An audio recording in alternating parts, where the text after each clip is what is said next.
On May 20th, 1774, King George III of England gives his royal approval to 3 of the 4 laws known collectively as the Coercive Acts.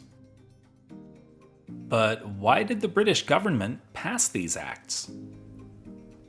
And what exactly did the Coercive Acts do? Also, what did American colonists call these acts?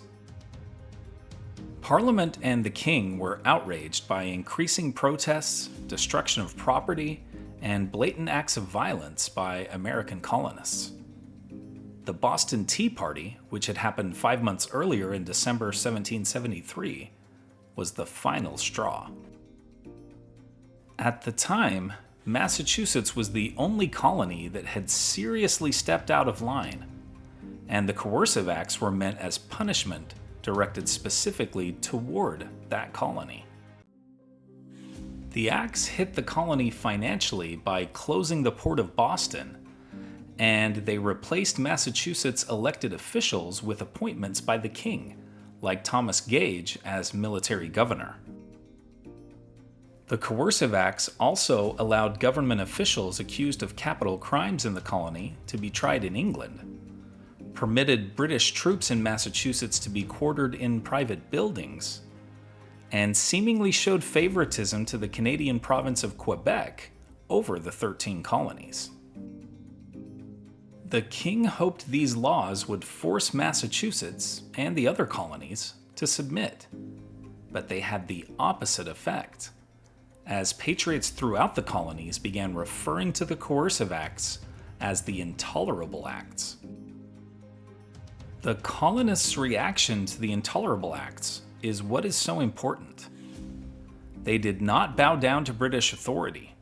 Instead, they called a meeting of leaders from across the colonies at Carpenters Hall in Philadelphia.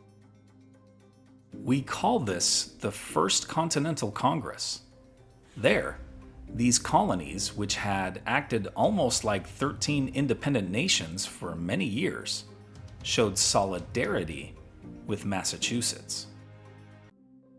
During the Congress, Patrick Henry of Virginia made a bold and telling statement when he exclaimed, "I am not a Virginian, but an American." During their meetings, the delegates agreed, as united colonies, to petition the King, to boycott all British goods, and to arm and train local militias. The colonial rebellion was becoming a revolution. Here are other events that happened today in history. In 1498, Vasco da Gama becomes the first European to reach India by sea by sailing around Africa.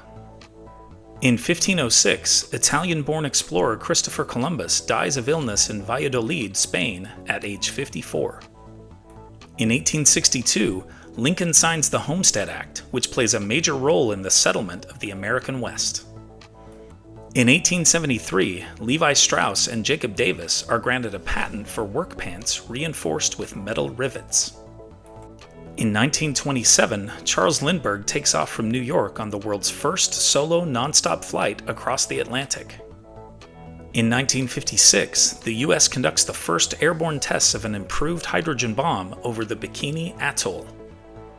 In 1969, the US and South Vietnamese finally capture Hamburger Hill after 10 days and 10 bloody assaults.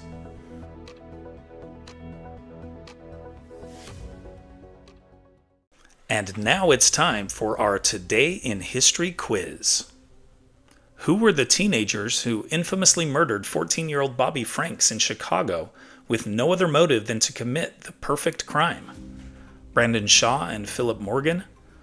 Charles Starkweather and Carol Ann Fulgate? Eric Harris and Dylan Klebold? Or Nathan Leopold and Richard Loeb? Liked learning about the Intolerable Acts? Then you'll love this one about the event that triggered them, the Boston Tea Party. Tap the screen to keep the story going on Today in History.